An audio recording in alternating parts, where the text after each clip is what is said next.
तर विधान परिषद निवडणुकीतील माघारीवरून दोन्ही शिवसेनेमध्ये सध्या जुंपलीये. ठाकरेंनी विधान परिषद न लढण्याच्या निर्णयावरून शिंदेंनी त्यांना डिवचलं होतं. ठाकरेंचं तुम लढो हम कपडा संभालते है ही भूमिका असल्याचा टोला शिंदेंनी लगावला होता आणि त्याला संजय राऊत यांनी जोरदार उत्तर दिले. एकनाथ शिंदे लढाई सोडून कपडे टाकून पळून गेले असा पलटवार राऊतांनी केला. तर जनतेनं तुमचं वस्त्र हरण केलं असा टोला भाजपनं राऊतांना लगावला.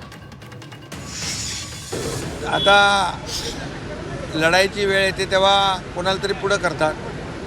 तुम लढो हम कपडा संभालतो असं काही लोक करतात. जाऊ द्या, त्यांच्या पक्षाचा विषय आहे तो अंतर्गत. मग एकनाथ शिंदे कधी लढले? एकनाथ शिंदे तर लढाई टाकूनच पळून गेले ना.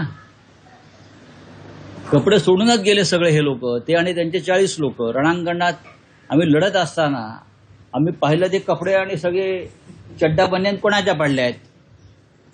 तर नंतर कळलं की 40 आमदार आणि त्यांच्या नेत्यांची ही चड्डी बनियान आहे आणि ते निर्वस्त्र होऊन तिथे गेले सगळे.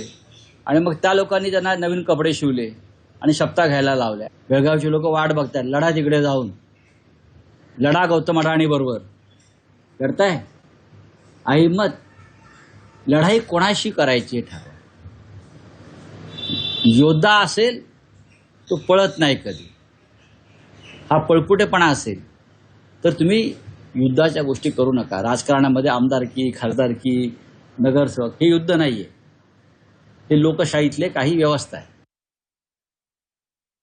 संजय राऊत कुणाची चड्डी कुणाची बनियन कुठे आहे हे शोधण्याच्या भानगडीत बसण्यापेक्षा महाराष्ट्रातल्या जनतेनं तुमचं वस्त्रहरण केलंय त्याच्याकडे लक्ष द्या. विधानसभेच्या निवडणुकीला तुमचे कपडे काढले, महापालिकेच्या निवडणुकीला कपडे काढले, जिल्हा परिषद पंचायत समितीच्या निवडणुकीला तर तुमचा पूर्ण लंगोट सोडण्याचं काम महाराष्ट्रातल्या जनतेनं केलंय. त्यामुळं आपलं वस्त्रहरण झालेलं बघा. तुमचं वस्त्रहरण करण्याचं काम महाराष्ट्रातल्या जनतेनं सातत्यानं केलेलं आहे. त्याच्याकडे लक्ष द्या.